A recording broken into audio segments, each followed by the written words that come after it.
My name is Eleanor May Whitfield, and I am 78 years old. For most of my life, I was nothing more than a mother with calloused hands, a tired back, and a heart full of love for my only child, Caroline. I raised her in a little 2-bedroom house in Springfield, Illinois, after her father died in a factory accident when she was just 5. I worked 2 jobs, waitressing by day, cleaning offices by night, just so she could have piano lessons, new shoes for school, and later, the chance to go to college. I never complained. Every wrinkle on my face is a story of sacrifice, and every ache in my bones is proof of love. When Caroline married Douglas Harper, I thought I'd finally have peace. He was polished, charming, a man who spoke with confidence, who worked in finance and promised to take care of Caroline the way she deserved. I wanted to believe him. I prayed he was the answer to every prayer I'd whispered alone in my kitchen at night. At first, he played the role well, bringing me flowers on Mother's Day, pulling out chairs for me at family dinners, even calling me Mom. But slowly, things began to change. It started with little comments. Maybe you shouldn't be climbing the stairs so much, Eleanor. Or, Caroline and I need our space, maybe you could spend more time at the senior center. I brushed them off. I told myself he was just trying to help, that he didn't mean harm. But there was a tone in his voice, something sharp, something impatient, that unsettled me. The day everything cracked open was a Sunday morning. I was in the kitchen, frying bacon and scrambling eggs, the way Caroline loved since she was a little girl. The sunlight streamed through the window, catching the steam rising from the pan. Caroline was upstairs still getting dressed, and Douglas walked in, his footsteps heavy, his face tight. He didn't sit down. He didn't even say good morning. He leaned against the counter, arms crossed, and said in a voice so cold it made my knees tremble, "Eleanor, you can't keep living here. You're in the way." I froze, the spatula slipping from my hand. The bacon hissed in the pan, but all I could hear was the pounding of my heart. I tried to laugh it off, to ask what he meant, but his eyes didn't soften. They were hard, like glass. "In the way," I whispered. He stepped closer. "Yes. Caroline and I need to start our own life without you watching over everything. It's time for you to move into other arrangements." His smile was cruel when he said the last words, like he was already imagining me tucked away in some nursing home. My chest tightened, but I forced myself to stand tall. I wanted to shout, to remind him that this was my daughter, my home, my life. But before I could speak, I heard Caroline's footsteps coming down the stairs. She walked into the kitchen, cheerful and unaware, and kissed her husband on the cheek. He turned to her, his voice suddenly sweet, as if nothing had just happened. I stood there gripping the counter, fighting back tears, wondering if my daughter would ever believe me if I told her what he'd said. And then, right as I opened my mouth to speak, something slipped from Douglas's pocket. A folded paper, crumpled at the edges, landing near my feet. My eyes caught a word on it before he snatched it back with panic in his movements. A single word that made my blood run cold. Inheritance. And in that moment, I knew, this wasn't just about space. This was about something much darker. When I was a young woman, I used to believe that hard work and sacrifice were the keys to happiness. My mother taught me that. She said, "Eleanor, a woman's strength isn't measured by what she has, but by what she gives." I carried that in my bones. After my husband, Richard, died in that factory explosion, I didn't have the luxury of falling apart. Caroline was only 5, her hair in little braids, her eyes wide with grief. She asked me every night for weeks, "When is Daddy coming home?" And every night, I'd pull her close, hold her tiny hand, and whisper, "Daddy's watching over us from heaven." Then I'd cry into my pillow so she wouldn't see my tears. I worked like a mule in those years. During the day, I poured coffee at Miller's Diner, smiling at truck drivers and lonely old men, even when my feet felt like they were on fire. At night, I scrubbed toilets in office buildings, my hands raw from bleach, my back screaming. But when I saw Caroline in her new school shoes, when she played piano at the church recital, when she walked across that high school graduation stage, I knew every blister was worth it. Caroline was my everything.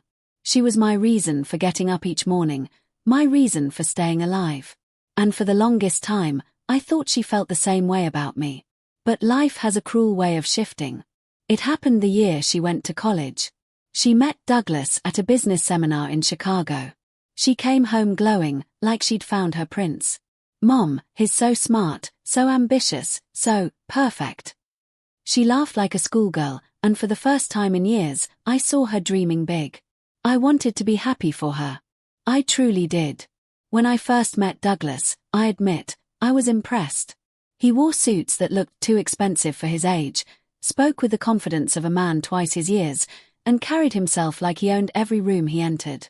He was attentive, generous, and so polite. He would take my hand and say, "Mrs. Whitfield, you raised a wonderful daughter. I'll take care of her now." At the time, I didn't see the shadow behind his smile. But little things began to change once they were married. Caroline visited less often, phone calls grew shorter, and when I did come by their home, I noticed Douglas always seemed to insert himself between us. If Caroline and I sat together laughing, he'd interrupt with a story or remind her of some urgent thing they had to do. It was like he couldn't stand seeing her attention on me. The first time I truly felt the shift was one Christmas. I had saved up money from my pension to buy Caroline a special necklace. A small gold locket with Richard's photo inside, something to remind her of her father. She opened it, her eyes filling with tears. But before she could even thank me, Douglas leaned over her shoulder and said, "That's sweet, but maybe a bit outdated. You don't really wear gold, do you, Caroline?" She hesitated, laughed nervously, and placed it back in the box. My heart cracked in two. I told myself it was nothing. I told myself I was being oversensitive. After all, Caroline was happy. That was what mattered. But over the years, his words chipped at me, his stares cut through me, and slowly, my daughter, the same girl who once clung to me during thunderstorms, began slipping away. Now, standing in that kitchen decades later, with that word inheritance burning in my memory, I realized something chilling. All the years I'd spent breaking my back to build a small savings, all the careful planning so Caroline would never have to struggle, Douglas must have known. And maybe, just maybe, he'd been waiting for me to get weak enough to take it all. And in that moment, I asked myself a question I never thought I'd ask about my own flesh and blood. Was Caroline already choosing him over me? The first time I truly saw Douglas's mask slip was on an ordinary Tuesday evening. Caroline had invited me for dinner. I baked my famous apple pie, Caroline's favorite since she was little, and carried it carefully into their suburban home, a place that looked like something out of a glossy magazine. Granite countertops, stainless steel appliances, not a thing out of place. It felt more like a showroom than a home. Caroline greeted me at the door with a warm smile, wrapping her arms around me. "Oh, Mom, you didn't have to bake. You spoil us." For a moment, I felt the old closeness, the bond we once had. But then Douglas walked in. His eyes landed on the pie box, and he gave the kind of smile that doesn't reach the eyes. "Homemade?" he asked, his tone just a little too sharp. "Yes," I said, setting it gently on the counter. "Caroline always loved my apple pie. Thought it'd be a nice treat." He chuckled, but it wasn't a kind sound. "Well, let's hope it's not too sweet. Caroline's trying to watch her sugar." Caroline glanced at him, then at me, and forced a small laugh. "Oh, it's fine, Doug." But she didn't look at me when she said it. My chest tightened, like someone had squeezed the air right out of me. At dinner, I tried to join the conversation, asking Caroline about her work, about her piano playing, about whether she still had time to garden like she used to. But every time she began to answer, Douglas would redirect her. "She doesn't have time for that anymore, Eleanor. She's busy managing real responsibilities." He said it with a smirk, as if my questions were childish, unimportant. I sat there quietly, chewing my food, wondering when I had become a guest instead of family. After dessert, yes, they both ate the pie despite his comments, Douglas leaned back in his chair, folding his arms. "You know, Eleanor," he said casually, "this house is starting to feel a little crowded. Don't you think it's time you considered other living options? There's a really nice retirement community just a few miles away. Caroline and I could help you look into it." The fork slipped from my hand and clattered onto the plate. Caroline's eyes darted to mine, but she didn't speak. My heart pounded so loudly I thought it might burst out of my chest. I took a breath. This is my daughter's home. If Caroline wants me here, then I belong here. Douglas's smile thinned, his eyes narrowing just slightly. Of course, Eleanor. I was only thinking of your comfort. You deserve peace and quiet, don't you? But I heard the venom under his words. And for the first time, I saw it clearly. He wanted me gone. That night, lying awake in the guest bedroom, I stared at the ceiling and thought of all the years I had carried Caroline on my back, through sickness, through poverty, through loss. And now, here I was, treated like a burden in the one place that should have been my safe haven. But what cut deeper than Douglas's cruelty was the silence from my daughter. Caroline, my sweet Caroline, sat there and said nothing. And in that silence, I realized something terrifying. Douglas wasn't just trying to push me out. He was trying to erase me. The next morning, I woke up with the heaviness of the night before still pressing on my chest. I made my way downstairs, careful with my aching knees, and found Douglas already in the kitchen, scrolling on his phone with a cup of coffee. He didn't even glance at me. For the first time in years, I didn't greet him. I simply poured my own cup, sat at the table, and watched him in silence. It was strange, just sitting there, not speaking. But I realized something. Silence made him uneasy. He shifted in his seat, cleared his throat, and finally muttered, "Sleep well." I only gave a small nod. For once, I didn't fill the air with kindness to make him comfortable. That tiny act felt like a victory. Later that week, Caroline had to work late, and I was left alone in the house with Douglas. Normally, I'd retreat to the guest room or busy myself with knitting, but something told me to stay alert. I lingered in the living room, pretending to read, when I noticed him at the desk in the corner. He was rifling through papers, stuffing documents quickly into a folder. His movements were rushed, almost frantic. Curiosity burned inside me, but I stayed still, my eyes hidden behind the book. A flash of bold lettering on one of the envelopes caught my attention before he tucked it away. Whitfield Savings and Loan, my bank. My pulse quickened. Why would he have papers from my bank? When he realized I was watching, he slammed the drawer shut and forced a smile. "Just work stuff," he said too quickly. Then, in an almost mocking tone, he added, "You really should rest more, Eleanor. At your age, it's dangerous to stay up this late." I smiled faintly, but inside, my blood boiled. "Dangerous," he said. As if I were fragile, breakable. As if he was already planning my disappearance. That night, as I lay in bed, I made a decision. I wasn't going to let him shove me into a corner. I wasn't going to be erased like some unwanted memory. I had given too much, sacrificed too much, to let a man like Douglas write the end of my story. So I began my quiet resistance. I started keeping a small notebook hidden in my purse. Every little thing I noticed, every cruel remark, every suspicious envelope, every time Caroline looked away instead of speaking up, I wrote it all down. Dates, times, details. A record that one day, I knew, would matter. And when Douglas spoke to me like I was nothing, I smiled politely, nodded, and pretended not to notice. Because sometimes the strongest weapon a woman can wield isn't her voice, but her silence. Silence that listens.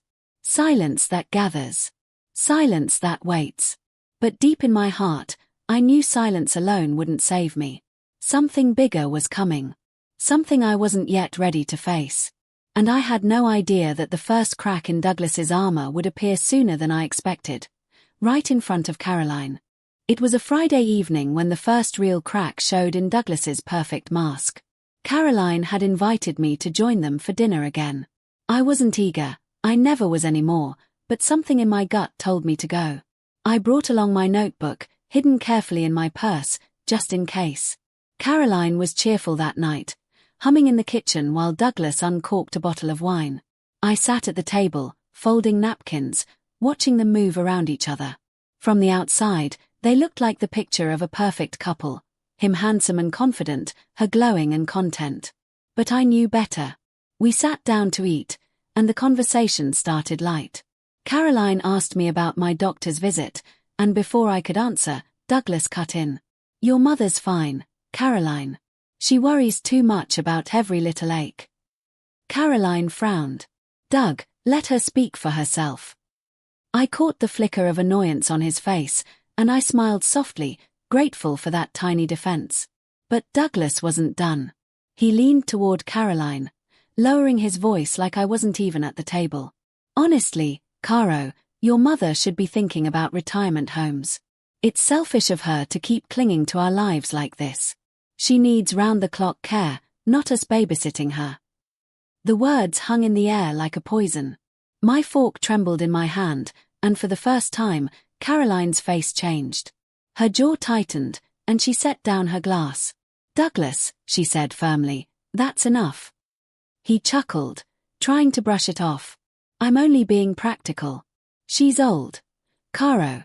You can't keep carrying her. I watched my daughter's eyes, searching for that little girl I once raised, the one who clung to me during thunderstorms. And for the first time in years, I saw something flicker there, doubt. Doug, she said slowly, sometimes you sound cruel. He opened his mouth to argue, but just then, his phone buzzed on the table. A message lit up the screen, the brightness catching both our eyes. I hadn't meant to look, but I couldn't help it. It wasn't a name that appeared, it was a bank notification. Whitfield Savings, withdrawal confirmed. My bank. My name. My savings. Caroline saw it too. Her brows furrowed as she reached for the phone, but Douglas snatched it up so fast his chair screeched against the floor. He forced a laugh, though his face had gone pale. Work thing, he said quickly. Don't worry about it. But Caroline's eyes stayed locked on him, confusion written all over her face. And in that silence, I felt a spark of something I hadn't felt in a long time. Hope. Because for the first time, my daughter had seen the mask slip. The night of the bank notification burned itself into my memory. I could hardly sleep, turning the moment over and over in my mind. Douglas's pale face, his sudden laugh, the way Caroline's brow furrowed like she was finally beginning to see what I had known all along, it all replayed in the dark. By morning, I had made up my mind. I wasn't just going to wait for him to destroy me. I was going to find out exactly what he was hiding. The next day, while Caroline was at work and Douglas claimed he was running errands, I went into the small office at the back of the house. It wasn't snooping, it was survival. My hands trembled as I pulled open drawers, careful to leave everything exactly as I found it. That's when I saw them. Envelopes. Stacks of them, tucked under a folder labeled investments. They weren't his accounts. They were mine. My savings statements, the ones that should have been locked safely in my cedar chest at home. My breath caught in my throat. How did he get these? Had Caroline unknowingly handed them over? Or worse, had Douglas gone through my things? As I flipped through the pages, the numbers didn't add up. Withdrawals I didn't remember. Balances lower than they should have been. My heart pounded as I realized the truth. Douglas wasn't just trying to push me out. He was already taking what little I had. I shoved the papers back into place just in time. The front door opened, and I heard his heavy footsteps. My body froze, but I forced myself to stay calm. I picked up a family photo from the shelf and pretended to be dusting it when he walked in. He eyed me, suspicion flickering in his gaze. What are you doing in here? I smiled faintly, just admiring the picture of Caroline's graduation. She looked so beautiful that day. His jaw tightened, but he said nothing. He only muttered, "This is my office. Stay out." And then he closed the door behind him, locking it with a click that sent a shiver down my spine. That evening, Caroline came home tired, her face drawn. I wanted to tell her everything right then, about the withdrawals, about the papers, about the danger I was in. But when I opened my mouth, she cut me off with a weary sigh. "Mom, Doug says you've been restless. You're not worrying yourself again, are you?" Restless. That's what he told her. I swallowed the lump in my throat and forced a smile. "No, sweetheart. Just tired." But inside, my resolve hardened. I knew I couldn't tell Caroline yet, not until I had proof so strong even Douglas couldn't twist it. That night, I opened my notebook and began writing everything down. The date, the withdrawals, the look on his face when Caroline saw that notification. My notebook was no longer just a diary. It was my weapon. And as I wrote, a new thought took root in my mind. If Douglas thought I was too old, too weak, too helpless to fight him, he was about to learn just how wrong he was. I've always believed that secrets rot in the dark, but when brought to the light, they lose their power. Douglas thrived in shadows, in whispers, in lies whispered into Caroline's ears when no one else was listening. But I knew if I wanted to survive him, I had to drag his secrets into the light. The morning after I discovered the missing money, I dressed carefully, nothing too fancy, just my old navy cardigan and sturdy shoes, and told Caroline I was heading to the library. She smiled absently, barely looking up from her phone. Douglas, sitting at the breakfast table, gave me a long, hard stare. The library wasn't my destination. I took the bus downtown, clutching my worn leather purse like it held my soul. Inside was my notebook, my weapon, and the one last bank statement I'd secretly slipped into its pages. When I stepped into the quiet, wood-paneled branch of Whitfield Savings and Loan, it felt like stepping back in time. The smell of paper and ink brought a strange comfort. A young banker named Mr. Carter, barely in his 30s, greeted me with a professional smile. "How can I help you today, My voice shook at first, but I steadied it. "I believe someone has been accessing my account without permission." His smile faded. He led me to a private office, and for the first time, I laid out my notebook, my notes, and the statement with withdrawals I never made. He studied them carefully, his brow furrowing. "Mrs. Whitfield," he said softly, "these withdrawals were made using online access. Do you use online banking?" I shook my head. "I barely use a cell phone, young man." He sighed, tapping the paper with his pen. "Then someone else is using your login. These amounts, they aren't small. And," he hesitated, "they've been moved into an account under a different name." My heart thudded in my chest. "Whose name?"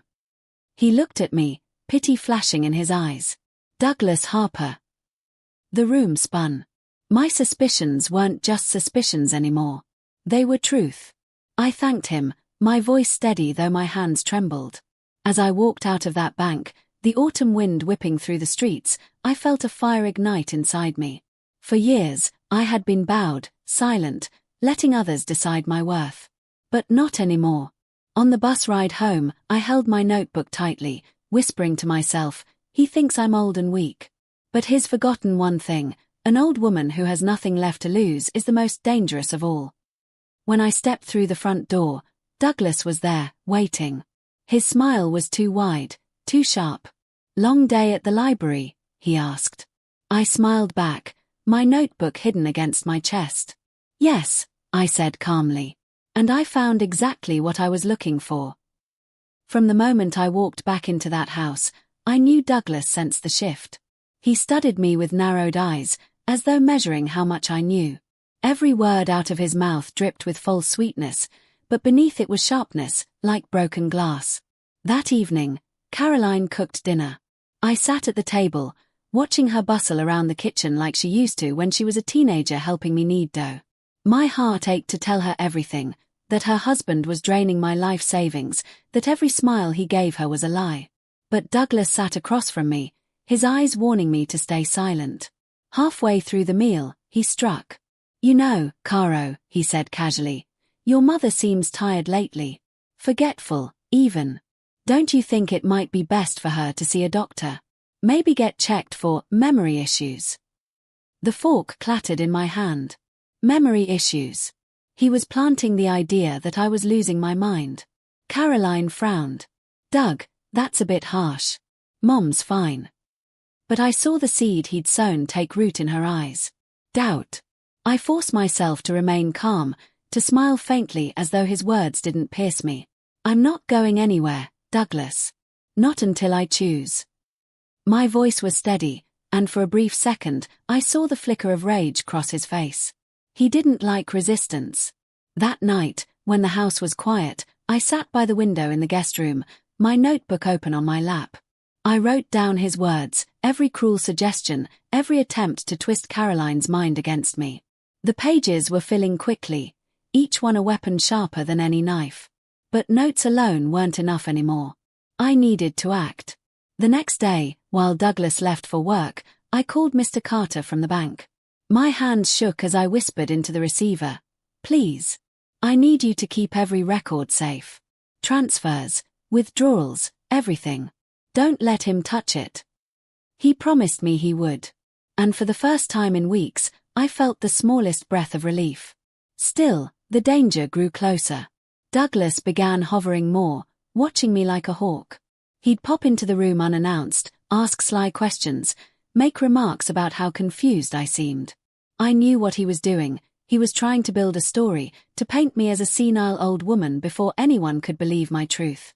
But what he didn't know was this: I had already begun weaving my own story. One made of evidence, witnesses, and the kind of patience only a woman who had lived nearly 8 decades could wield. And soon, very soon, I would tell it. But before that day came, I would have to endure one more betrayal, this time from the very person I had sacrificed everything for.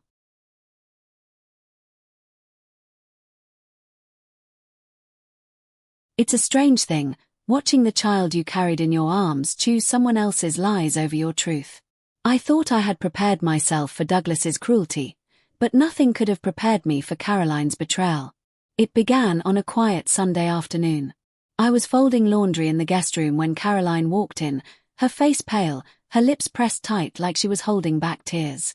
She sat on the edge of the bed, smoothing the quilt with shaking hands. "Mom," she whispered, "Douglas says you've been confused lately. That you've been imagining things." I froze, the towel slipping from my hands. "Imagining things?" I asked. She nodded, avoiding my eyes. "The money, the accusations. He says you might be mixing things up.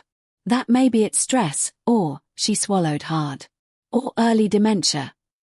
The words hit me like a stone to the chest. My own daughter, repeating his poison. "Caroline," I said softly, struggling to keep my voice from breaking, "I'm not confused. I'm not sick. Your husband is stealing from me. He is lying to you." Tears welled in her eyes. "I don't want to believe that. Douglas has always provided for us. He loves me, Mom. He takes care of this house. She faltered, then whispered the blade that cut the deepest. "You're just old." My breath caught. Just old. As if decades of sacrifice, love, and sleepless nights meant nothing now that my skin had wrinkled and my hair had turned grey. She reached for my hand, but I pulled it back. My heart was shattering too loudly for comfort. "I gave you everything, Caroline," I whispered. "Every ounce of myself. And this is how you repay me." Her tears fell then, but they weren't enough. She stood, trembling, and said the words that sealed it. "Maybe it's time you considered a home, Mom. Somewhere safe. Somewhere with people who can watch you." The world tilted. The very child I had sheltered was casting me out. That night, I lay awake in bed, staring at the ceiling. The house was silent, but inside me, a storm raged. I thought of the nights I worked double shifts to buy Caroline school clothes, the birthdays I made cakes from scratch, the way I defended her from every bully and heartbreak. And now, here I was, an inconvenience, an old burden to be swept away. For the first time, I wept not for myself, but for the daughter I thought I knew. Yet as the tears dried on my cheeks, a new clarity settled over me. Douglas thought he had one. Caroline thought she had chosen safety. But neither of them understood. When you strip an old woman of her dignity, when you push her to the edge of despair, she will rise with a strength you've never seen. I closed my notebook that night with a single vow written across the final page. They will both know the truth. And when it comes, it will be too late to undo. The day of reckoning came on a rainy Thursday. I remember because the sky looked heavy, as though even heaven itself was holding its breath. Douglas had grown smug, strutting around the house as if he owned it. Caroline still looked at me with pity, whispering about safe places and memory care. But she didn't know I had already set my plan in motion. That morning, I asked them both to sit with me at the dining room table. My hands trembled as I laid my notebook in front of me, its pages filled with weeks of careful notes, dates, and details. Douglas smirked, leaning back in his chair. More stories, Eleanor, he sneered. You really should let go of these fantasies. I ignored him. With slow, deliberate movements, I pulled out an envelope. Inside were printed records from Whitfield Savings and Loan, every transfer, every withdrawal, every account in his name. Mr. Carter had done exactly as he promised. Caroline, I said, my voice steady though my heart pounded, this is the truth your husband didn't want you to see. She frowned, glancing at Douglas, who shifted uncomfortably. I slid the papers across the table. Her hands shook as she read them, line by line. The color drained from her face. Douglas, she whispered. These are your accounts. He laughed, too loudly, too harshly. Forgery. She's confused, Caro, she doesn't. But I cut him off. I am not confused. I am not sick. I am your mother, Caroline. And I will not be erased. I reached into my purse and placed my phone on the table. With one tap, the screen lit up. A red dot glowed in the corner. I had been recording every word since we sat down. For a moment, silence pressed heavy around us. Then Caroline turned to him, tears streaming down her cheeks. You lied to me. You used me. You made me doubt my own mother. Douglas's mask cracked, rage boiling through his fake charm. He slammed his fist on the table, but it was too late. Caroline's eyes were open now. Later that evening, when the police car pulled into the driveway, Douglas shouted and cursed as they led him away in handcuffs. Fraud. Theft. Elder abuse. His empire of lies collapsed in one night. Caroline stood beside me on the porch, her face pale, her hands trembling. Mom, she whispered, I don't deserve your forgiveness. I looked at her, the daughter I had raised, the daughter who had wounded me deeper than anyone else could. My voice was tired but strong. Forgiveness isn't a gift, Caroline. It's a choice. And maybe, one day, I'll find it in me. But not tonight. The rain had stopped. The world felt strangely quiet. That night, as I lay in bed, I didn't feel small or powerless anymore. I wasn't just someone's mother, or someone's burden. I was Eleanor Whitfield. A woman who had been underestimated, silenced, betrayed, but not broken. And as I drifted to sleep, I smiled to myself, because I knew the truth had finally come home.